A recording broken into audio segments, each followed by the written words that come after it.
Imagine COVID had just started. News channels are reporting thousands of cases, unknown pneumonia, mysterious deaths, hospitalizations, lockdowns, declaration of pandemics, thousands of life lost. Government officials అందరూ అడుగుతున్నారు three main questions. Who are infected? Who are getting infected? Why are they getting infected? And how can we stop this? How did we solve the COVID-19 pandemic? The answer lies in epidemiology. So ఇవాళ మనం epidemiology అంటే ఏంటి, uses of epidemiology ఏంటి అనేది ఒక case scenario లాగా చూద్దాము through COVID-19 example. And లాస్ట్లో I will tell the examples from the park also. First, A case అయినా కానీ వచ్చినప్పుడు ఒక రేర్ కేసు వచ్చిందంటే any doctor will do first thing is go back and read into the books. What we refer is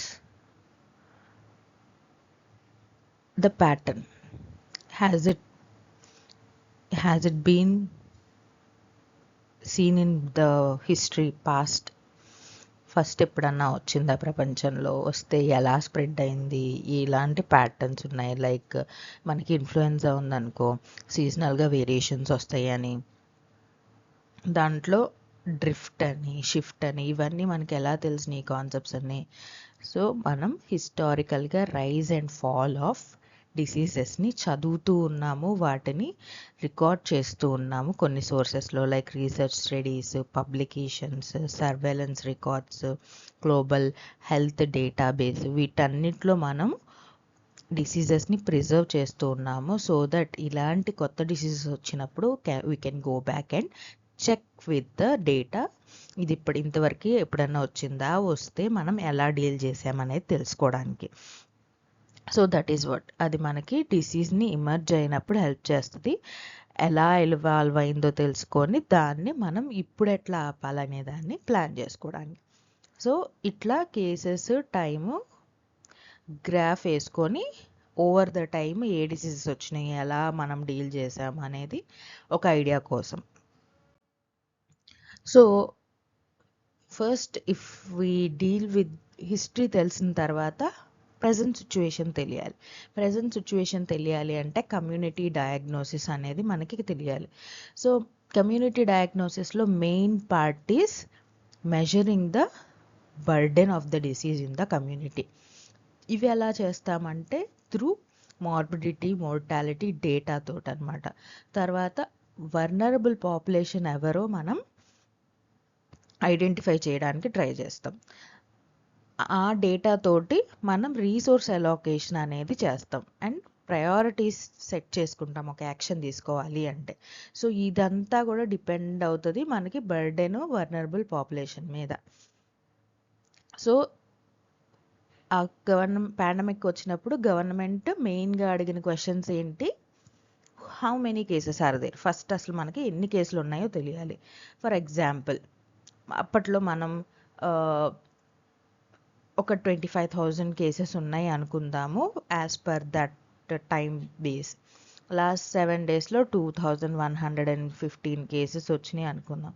దీంట్లో ఏంటంటే ఈ April 1కి ఎన్ని కేసులు ఉన్నాయి, 31కి ఎలా ఉన్నాయి అనేది ప్లాట్ చేసుకుంటాం. డైలీ ఎక్కడ పీక్ వస్తుంది, ఈ పీక్ రావడానికి కారణాలు ఏంటి అనేది ట్రై చేస్తాం సర్చ్ చేయడానికి. ఫస్ట్ తర్వాత కేసెస్ ఎన్ని ఉన్నాయో తెలిసిన తర్వాత we're dealing with larger population కాబట్టి మనం ప్రయారిటీస్ సెట్ చేసుకోవాలి అంటే ఏ డిస్ట్రిక్ట్స్లో కేసెస్ ఎక్కువ ఉన్నాయి, ఏ డిస్ట్రిక్ట్లో ఎన్ని కేసులు ఉన్నాయి అనేది తెలుసుకోవాలి. సో ఈ ప్లాట్లో ఏంటంటే మోర్ దెన్ 1,000 కేసెస్ ఉన్నాయి, బ్రౌన్ కలర్లో అలా పెట్టాం కదా. సో దట్ విజువల్గా మనం చూసినప్పుడు ఎవరికన్నా this is we're dealing with officials, government officials who are not medicos also, వాళ్ళకు కూడా అర్థం కావడానికి లేదా లేమెన్కి మనం చూపించాలన్నా కానీ ఈజీగా ఉండడానికి ఇలాంటి గ్రాఫ్స్ వేస్తాం అనమాట. సో విచ్ డిస్ట్రిక్ట్స్ అనేవి చూసుకుంటాము to allocate the resources and setting priorities in the action కోసం ఈ డేటా కావాలి. Next which groups are getting this disease.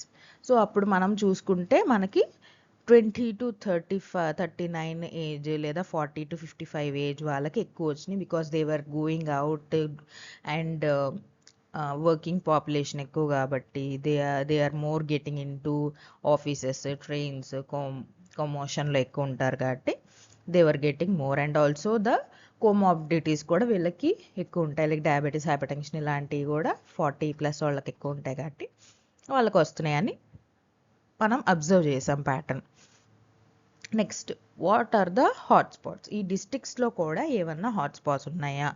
ఇది ఎందుకంటే కంట్రోల్ మెజర్స్ తీసుకోవడానికి, చైన్ని బ్రేక్ చేయడానికి. ఇఫ్ యూ రిమెంబర్ కోవిడ్ టైంలో ఏం జరిగింది, మనకి green zone, orange zone, red zone అని చెప్పి మనం ఇన్ఫెక్ట్ అయిన ఏరియాలో కూడా బ్యారిగేట్స్ పెట్టి అక్కడ పోలీస్ వాళ్ళని కానీ వాలంటీర్స్ని కానీ రెడ్ జోన్లోకి వెళ్ళనీయకుండా, రెడ్ జోన్ వాళ్ళని బయటకు రానియకుండా ఇలా కొన్ని రోజులు చేశారు.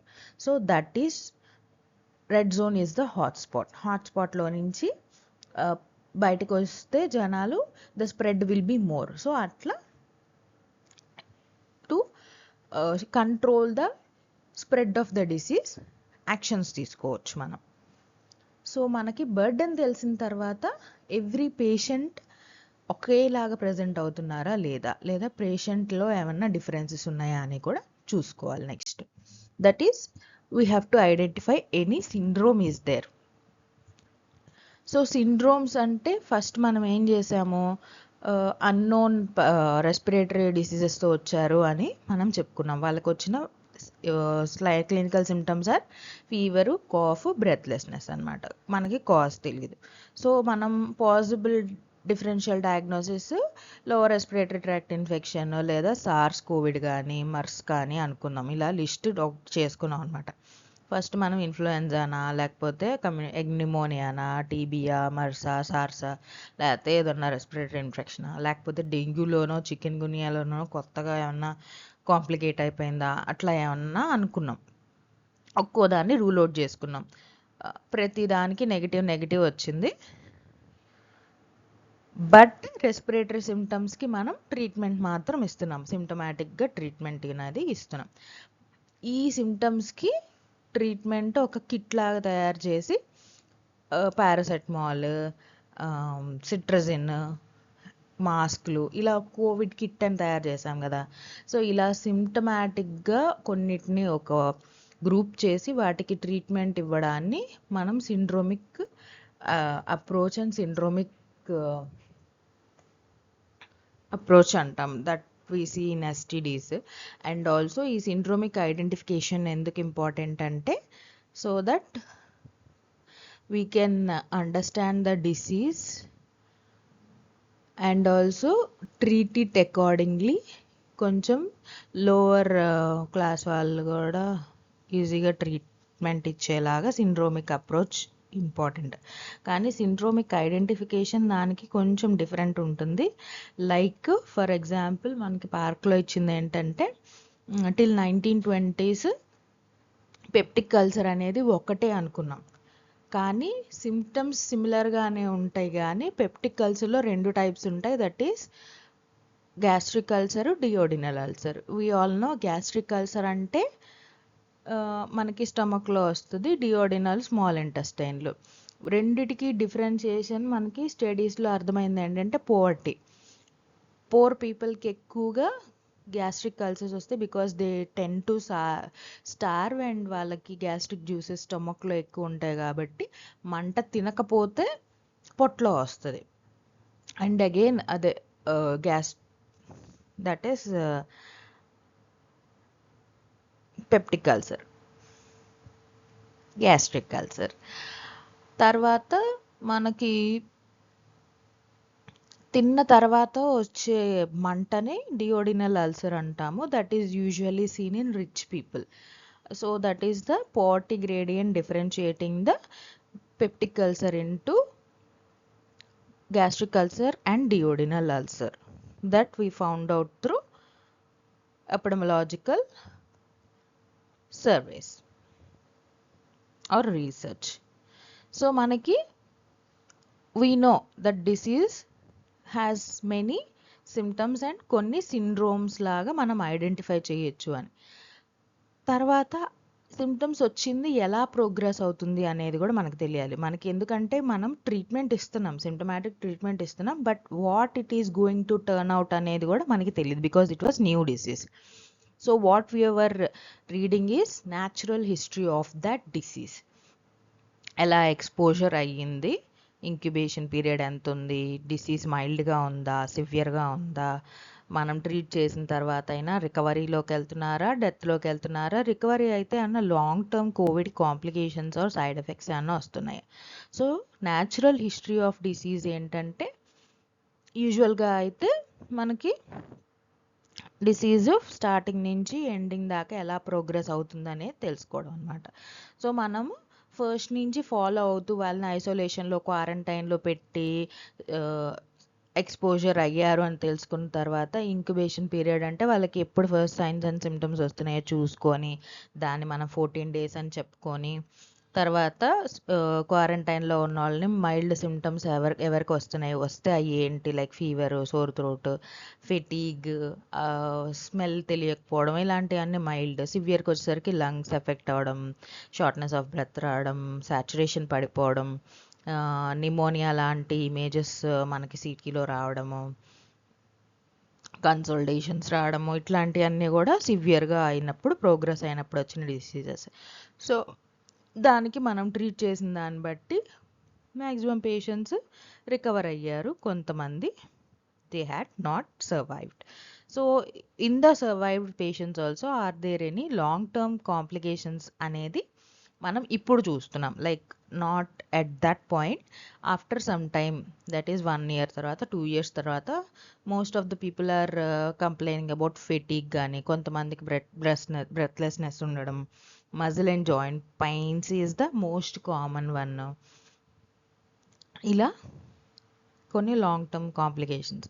సో ఇది ఎందుకు ఇంపార్టెంట్ అంటే, ఫర్ ఎగ్జాంపుల్ ఇన్ చాలామంది పేషెంట్స్ ఇష్కిమిక్ హార్ట్ డిసీజ్ వల్ల చనిపోతూ ఉండేవాళ్ళు అనమాట. And even before they reach the hospital చాలా స్టడీస్, ఐ మీన్ లైక్ చాలా మంది చనిపోతున్నారని someone has taken up that topic and research చేశారు. దాంట్లో what they found, case control study చేసి చనిపోయిన పేషెంట్స్లో రికార్డ్స్ తీసుకోవడము, వాళ్ళు ఏమి టెస్టులు చేయించుకున్నారు, వాళ్ళకి ఏముండి ఉండొచ్చు అని బ్యాక్ వెళ్తే what they found interestingly is they might have LDL, HDL, ఇలా కొలెస్ట్రాల్ లెవెల్స్ ఎక్కువ ఉన్నాయి, which might lead into the atherosclerosis and which is causing the plaque and ischemic heart disease, stroke వచ్చి చనిపోతున్నారని. So with this hypothesis, if they move forward and do a cohort study, then they found out that atherosclerosis is usually happening, and if we break the chain and treat in within 1 hour of the golden hour అని చెప్తున్నాం కదా, golden hour అని చెప్పి ఆ 1 hourలో మనం treat చేస్తే patient బతికే chance ఉంది అని మనం కనిపెట్టాం. So that is how a natural history of disease నేర్చుకోవడం వల్ల మనకు అది ఉపయోగం అనమాట. సో ఓన్లీ మనం కేసులు హాస్పిటల్కి వచ్చేయే చూసుకుంటే కొన్ని న్యాచురల్ హిస్టరీలో మిస్ అవుతూ ఉంటాయి అన్నమాట. సో ఎపిడమిలాజికల్ పాయింట్ ఆఫ్ వ్యూలో కమ్యూనిటీలో నుంచి కూడా స్టార్టింగ్ నుంచి మనం ఫాలో అవుతూ ఉంటే we will know that missing pieces of the puzzle. So మనకి న్యాచురల్ హిస్టరీ తెలిసిన తర్వాత కొంతమందికి సివియర్ వస్తుంది, కొంతమందికి తగ్గిపోతుందని చెప్పాను కదా. సో ఎవరా కొంతమంది, ఇండివిజువల్ రిస్క్ ఎంత అనేది మనకు తెలియాలన్నమాట. అప్పుడు మనం ఏం చేయాలంటే డిఫరెంట్ గ్రూప్స్ ఆఫ్ పీపుల్ని కంపేర్ చేసినప్పుడు మనకు odds ratio or relative risk అనేది తెలుస్తుంది అనమాట. So we had done that case control studies చేసి రిస్క్ ఫ్యాక్టర్స్ ఏంటి అనేది కనుక్కొని ఇండివిజువల్ రిస్క్ ఎస్టిమేట్ చేస్తాం అనమాట. సో ఈ సివియర్గా ఇల్లు అవుతున్న పేషెంట్స్ ఎవరు, ఏజ్ ఎంత, దట్ ఈస్ మిడిల్ ఏజ్డ్ వాళ్ళు, మోస్ట్లీ 60 above వాళ్ళు ఎక్కువ ఎఫెక్ట్ అవుతున్నారు. క్రానిక్ డిసీజెస్ ఏమైనా ఉంటే ఎక్కువ ఎఫెక్ట్ అవుతున్నారా, లైఫ్ స్టైల్ డిజార్డర్స్ ఉన్న వాళ్ళు లైఫ్ స్టైల్ ఫ్యాక్టర్స్ ఏమన్నా ఇన్ఫ్లుయెన్స్ చేస్తున్నాయా, ఇమ్యూనిటీ స్టేటస్ ఏమన్నా ఇన్ఫ్లుయెన్స్ చేస్తుందా అనేది మనం చూసుకోవాలన్నమాట. సో దానికి ఆ స్టడీస్ చేస్తే మనకి అర్థమైంది ఏంటి, ఎల్డర్లీ వాళ్ళు అబోవ్ 60 వాళ్ళు బాగా ఎఫెక్ట్ అవుతుంది. ఎన్ని టైమ్స్ రిస్క్ ఉంది వాళ్ళకి, 3 to 4 times రిస్క్ ఉంది వాళ్ళకి అని అర్థమైంది. అలాగే diabetes, hyper tension, obesity, immuno compromised పేషెంట్స్కి ఎంతెంత ఆడ్స్ రేషియో తోటి రిస్క్ ఉంది అనేది మనం క్యాలిక్యులేట్ చేసుకుంటాం. So that we will protect these vulnerable population. So we're knowing the individual risks ఎంత ఉన్నాయి, ఛాన్సెస్ ఎంత ఉన్నాయి అనేది. సో ఈ ఇండివిజువల్ రిస్కులు కూడా తెలుసుకున్న తర్వాత ఇప్పటికీ మనకి కాజ్ తెలిసిందో లేదో చూసుకోవాలన్నమాట. ఇవన్నీ మనం చేస్తూ ఉంటాము. దీని ప్యారలల్గానే కాజ్ కూడా తెలుసుకోవడానికి ట్రై చేస్తూ ఉంటాం. So how we will know, we will be doing different lab tests. We will be doing the gene typing. So we found out ఒకటి సార్స్ కోవిడ్ వైరస్ లాగే ఉంది, but this is some change in the కోవి-1కి కొంచెం డిఫరెంట్గా ఉందని చెప్పి sirs కోవి-2 అని పేరు పెట్టి దీనికి ఒక సపరేట్ టెస్ట్ క్రియేట్ చేసాం. ఆర్టీపీసీఆర్లో ఈ జీన్ వస్తే సార్స్ కోవి-2 అని ఐడెంటిఫై చేసి we named it as SARS కోవి-2 COVID-19 కాజ్ చేసే వైరస్ అని. Then we gave the case definitions, then we strengthen the surveillance, contact tracing చేసి వాళ్ళకు కూడా ఈ ఆర్టీపీసీఆర్ చేయడం స్టార్ట్ చేసాం. సో రిస్క్ ఫ్యాక్టర్స్, కాజెస్ కనుక్కున్నాం. ఈ మనకి క్వారంటైన్లో ఉన్న వాళ్ళని కానీ లేదా మనకి ఐసోలేషన్ ఉన్న వాళ్ళు కానీ ముందు మనం ఏం చేస్తాం, స్టార్ట్ చేసాము టెస్ట్ కనుక్కున్న తర్వాత అందరికీ సస్పెక్ట్ ఉన్న వాళ్ళందరికీ కూడా ఆర్టీపీసీఆర్ చేసి పాజిటివ్ వస్తే క్వారంటైన్లో వేస్తున్నాము, లేకపోతే ఇంక్యుబేషన్ పీరియడ్ దాకా ఐసోలేషన్లో పెట్టాము. ఇది కాజ్ కోవిడ్ వైరస్ అనే సార్స్ కోవి-2 అనేది. What are the risk factors? So cause అనేది సిడీస్కి ఉంటుంది, రిస్క్ ఫ్యాక్టర్స్ అనేవి ఎన్సిడీస్కి ఉంటాయి అన్నమాట. So CDs may have both. So మనకి తెలిసింది ఏంటంటే క్రౌడెడ్ ఇండోర్ సెట్టింగ్స్లో ఉండడం వల్ల ట్రాన్స్మిషన్ ఎక్కువ అవుతుంది. లైక్ క్రౌడెడ్ ఇండోర్ సెట్టింగ్స్లో ఉండటం వల్ల 6.8% ఛాన్స్ ఎక్కువ ఉంటుంది కోవిడ్-19 రావడానికి అనేది మనం వన్ ఆఫ్ ద స్టడీలో తెలుసుకున్నాం. So these are not the real numbers, they are just for your understanding అనమాట. సో నెక్స్ట్ వ్యాక్సిన్ ఒకసారి కనిపెట్టిన తర్వాత ఇప్పుడు మనం చేసిన స్టడీస్లో ఏంటంటే ఇప్పుడు మళ్ళీ కోవిడ్ వస్తుంది, if you are aware of the news. And 2 deaths కూడా నోట్ అయినాయి. It is in Nalgonda district. So unvaccinated పీపుల్లో ఎంతమంది ఎఫెక్ట్ అవుతున్నారు సివియారిటీ తోటి, వ్యాక్సినేటెడ్ వాళ్ళు ఎంతమంది అవుతున్నారు. So if we see the vaccination is protecting 6.7 times than in the unvaccinated people. So ఈ కాజ్ రిస్క్ ఫ్యాక్టర్స్ తెలిసిన తర్వాత ఏదో ఒక స్టెప్ తీసుకోవాలి కదా. ఏంటి అంటే అది we need to what? We need to plan the prevention strategies. That is vaccination. And vaccination చేస్తే మనం ప్రొటెక్ట్ అవుతున్నామని తెలిసినప్పుడు వ్యాక్సినేషన్ చేయించుకోవాలి. క్రౌడెడ్ ప్లేసెస్ అన్నప్పుడు అట్లీస్ట్ ఫిజికల్ డిస్టెన్స్ మెయింటైన్ చేయాలి, మాస్క్ యూజ్ చేయాలి, వెంటిలేషన్ బాగుండాలి. సో ఇలా మనం సెట్ చేసుకోవాలంటే మనకి ఆ కాజ్ రిస్క్ ఫ్యాక్టర్స్ తెలిస్తే దాన్ని కాంబాక్ట్ చేయడానికి మనం ప్రివెన్షన్ మెజర్స్ తీసుకుంటాం. సో కాజ్ కూడా తెలిసింది, ప్రివెన్షన్ మెజర్స్ కూడా తెలిసింది. నెక్స్ట్ స్టెప్ ఇన్ ఎపిడమాలజీ ఏంటి? ఈ ప్లానింగ్ ఎవాల్యుయేషన్ ఎలా చేస్తాం? ఈ ప్లానింగ్ ఎవాల్యుయేషన్కి ఒక ప్రాసెస్ ఉంటుంది. So these will be evolving with the other steps అనమాట. ఫస్ట్ నుంచి కూడా ఐసోలేషన్ ఎవరిని చేయాలి, కాంటాక్ట్ ట్రేసింగ్ ఎలా చేయాలి. If you have remember we had many apps Covid positive పీపుల్కి, కోవిడ్ వ్యాక్సిన్కి, కోవిడ్ నెంబర్ ఆఫ్ కేసెస్కి, ఇట్లా అన్నీ ఆన్లైన్లో అవైలబుల్గా ఉన్నాయి. అండ్ వ్యాక్సినేషన్ చేయించుకోవడం, వ్యాక్సినేషన్కి మనల్ని మోటివేట్ చేయడము, ఇవన్నీ కూడా జరిగినాయి. ఇవన్నీ ప్లాన్ అన్నమాట, మనకు తెలిసిన తర్వాత తీసుకున్న స్టెప్స్. అండ్ సివియర్ కేసెస్కి ఎక్కడెక్కడ హాట్స్పాట్స్ ఉన్నాయో చూసుకొని హాట్స్పాట్స్ దగ్గర ఎక్కువ ఆక్సిజన్ సప్లై పెట్టుకోవడం, ఐసీయూ బెడ్స్ పెట్టుకోవడం. This is all planning. So we're planning something, we need to evaluate that also. So మనం వ్యాక్సినేషన్ ఇస్తున్నాము, దీన్ని ఇవాల్యుయేట్ చేసుకోవాలి. Vaccine did the vaccine reduce the deaths? We'll plot again. Yes, green is people with vaccination who had died. Red is people without vaccination who had died. So there is a large gap. So vaccine is significantly reduced the deaths. Next, we did isolation, quarantine. Did it work? Lockdown పెట్టడం వల్ల ఏమైనా ఉపయోగం ఉందా?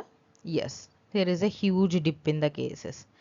కాబట్టి lockdown పెట్టడం అనేది ఉపయోగం అనేది మనకు తెలిసిందే. నెక్స్ట్, ఏదైనా ప్రోగ్రామ్స్ మనకి కమ్యూనిటీ మెడిసిన్లో we deal with humans. So we cannot do cost to cost మనం బెనిఫిట్స్ని చూడలేమన్నమాట. అది కాస్ట్ టు కాస్ట్ కంపారిజన్ చేయలేం, because we are dealing with the lifes అనమాట. ఒక లైఫ్ కాస్ట్ ఇంత అని మనం చెప్పలేం కదా. But cost to benefit analysis అనేది యూజువల్గా మనం చేసేది మెడికల్ ఫీల్డ్లో. దట్ ఈస్ బెనిఫిట్ ఎలా, లైఫ్స్ ఎంతమంది సేవ్ చేసాము, హాస్పిటలైజ్ చేయడం ఎంతమందిది తగ్గిందని అజ్యూమ్ చేసుకుంటాం. అన్ని ప్రొజెక్టెడ్ వాల్యూస్.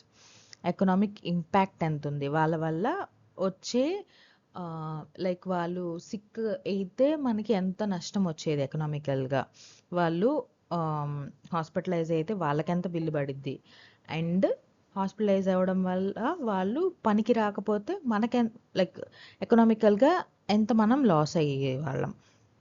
ఇవన్నీ క్యాలిక్యులేట్ చేసి ఎకనామిక్ ఇంపాక్ట్ చూస్తారు. అండ్ ప్రోగ్రామ్ కూడా ఎంత కాస్ట్ అయింది, like program is again vaccination or this oxygen supply or ICU beds, ఇవన్నీ కూడా ప్రోగ్రామ్స్ కింద రావచ్చు. సో ఏదైతే అదనమాట. వ్యాక్సినేషన్ అనుకోండి, వ్యాక్సిన్ వైల్ ఎంత కాస్ట్ పడింది, వ్యాక్సిన్ ఇచ్చేటప్పుడు ఇచ్చే వాళ్ళకి ట్రైనింగ్స్ ఇస్తారనమాట. పైనుంచి చైన్ లాగా వస్తుంది అది.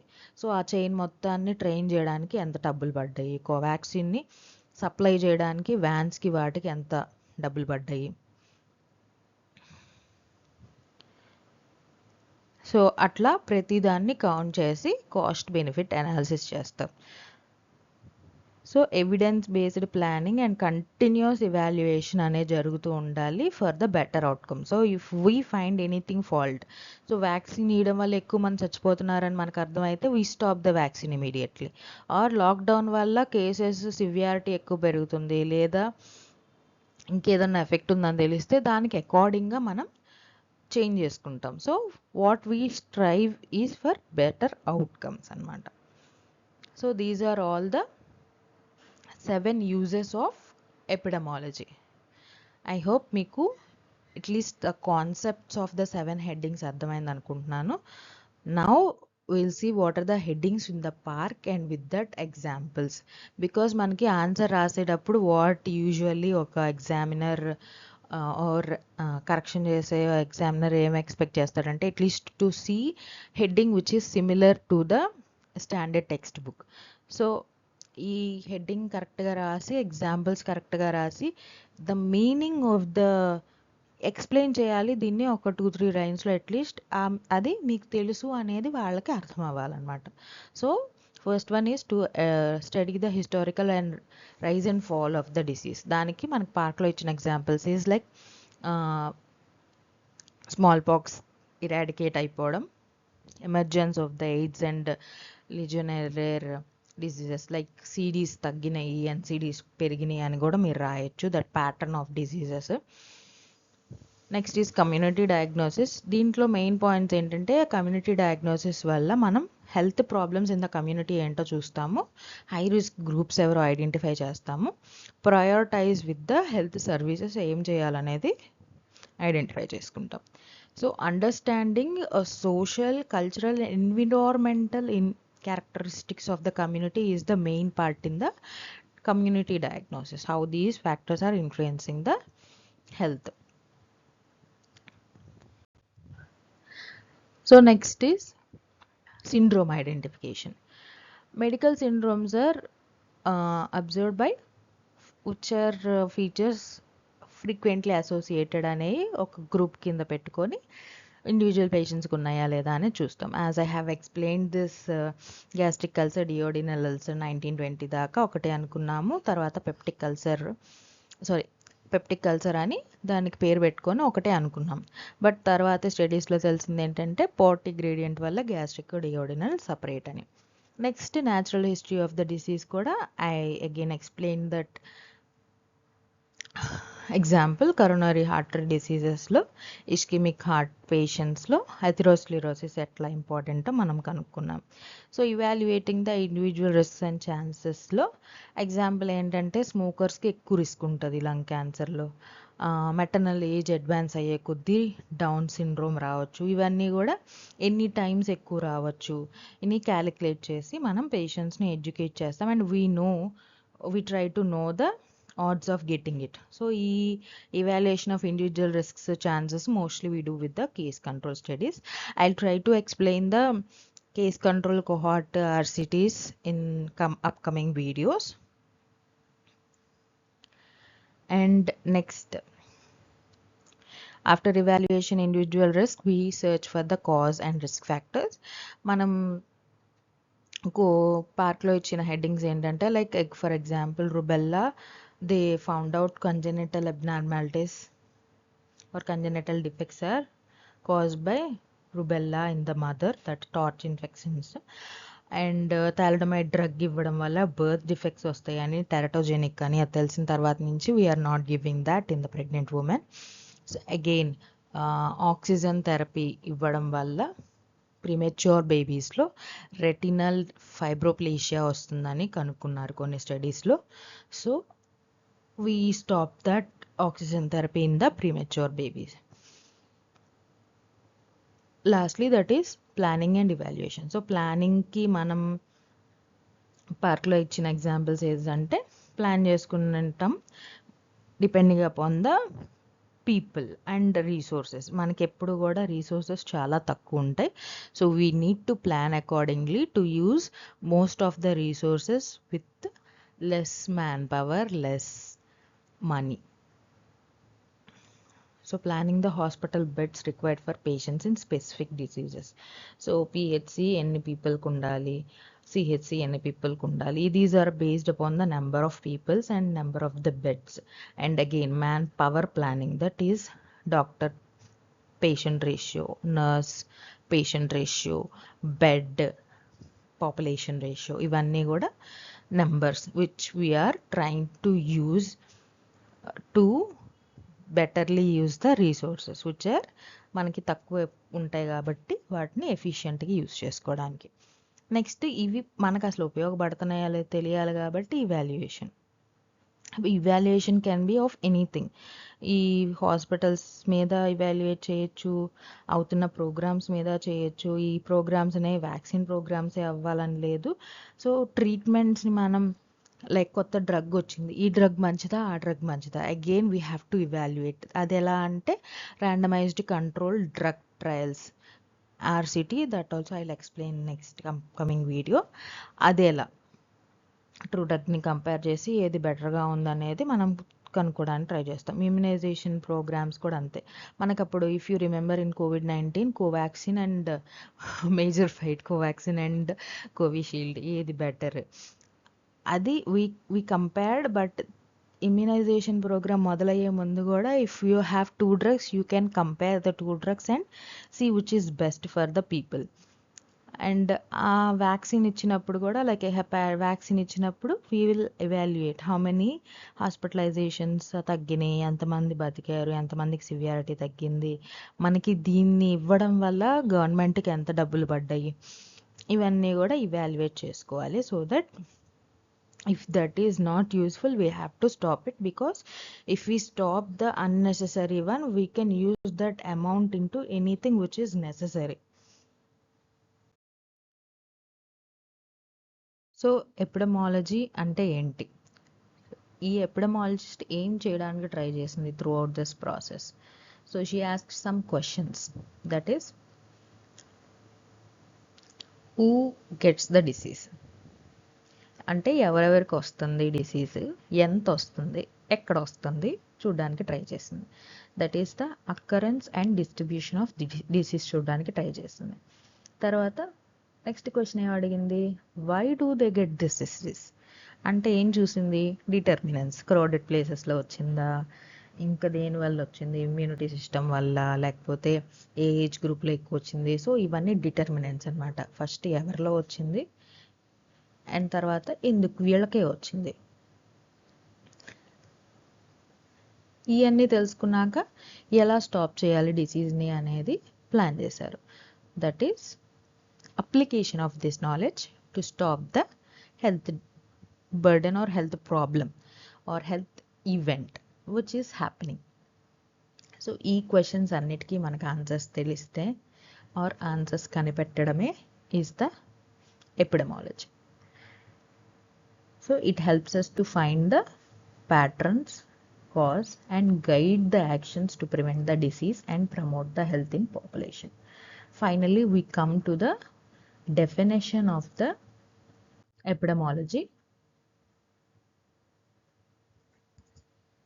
That is, epidemiology is the study of occurrence and distribution of health related events and states in specified populations, including the study of determinants influencing these events.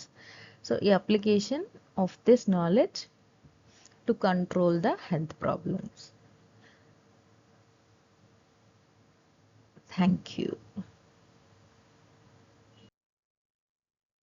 So in this video we have tried to cover the uses of epidemiology and definition of epidemiology. And కొంతమంది స్టూడెంట్స్తో అడిగిన తర్వాత they found epidemiology is difficult topic to understand, and also they keep on forgetting it, and they wanted some real life examples, storytelling would be helpful. So వాళ్ళ feedback తర్వాత I'm trying to help the exam going students of third year this year to at least cover this epidemiology topic before their exams, that is maybe 30th or 31st kalla, like this month end kalla at least epidemiology chapter I want to cover, so that I can at least help some of the students confused there, so like clear up their confusion about the epidemiology chapter. Thank you guys.